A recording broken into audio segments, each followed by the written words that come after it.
waaw dañuy sant le président de la république son excellence Macky Sall bi nga xamante ni daanako bii mu jógee ñëw fii ci Kayar en 2012 rek la waxoon ni dinaa jàppale ñi nga xamante ni moo di nappkat yi dinaa jàppale mareyeurs yi dinaa jàppale femme transformatrice ak képp ku yëngu ci wàllu napp aada ak cosaan kon tey jii li nga xamante ni moom la def rek dafa ñëw conforter li nga xamante ni moo fi amoon doon nañu andil ay machine yoo xamante ni wax dëgg yàlla comme yii la mais dafa amoon lenteur boo xamante ni daf si amoon te ku ne xam ne ni géej dafa nekk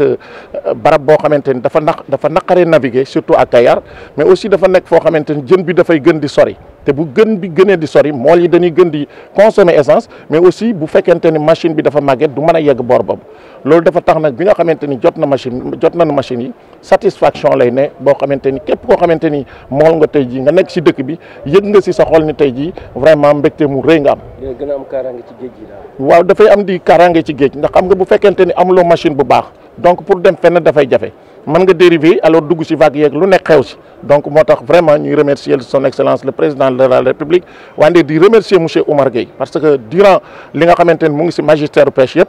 directive yi nga xamante ni aussi son excellence monsieur Macky Sall jox na ko vraiment mu ngi ciy jéem te foog naa ni bu ñu xoolee statistique yi si wàllu importation xam nañ ni li nga xamante ni si wàllu exportation dina gis ni pêche jël na lu bëree ci kanamu yeneen secteurs yi. kon ñi yor gaalu looco yeeg fi laa tourné seen xel war na dal. waaw suñu xel war na dal na bu baax xam nga xel du dal day daj mais suñu xel vraiment dal na parce que yaakaar nañ ni ëllëg ak si biir lii nga xamante ni mooy loo bi si des dootul yàgg. te vraiment pêcheurs yi dañu mobiliser en un seul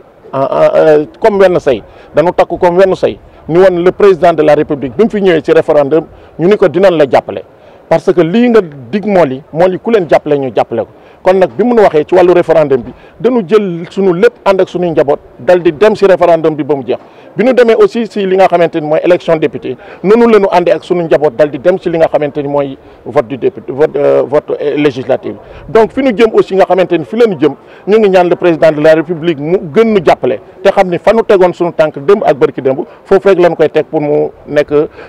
président de la république en 2019 si élection yi ñu jëm.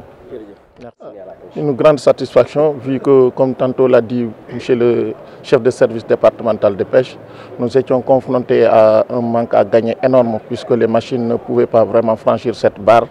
Et vous savez que la manœuvre à la barre, c'était très difficile. Aussi, il y a des sorties qui faisaient que les pêcheurs allaient de plus en plus loin et les machines ne pouvaient pas accéder à ces étapes-là.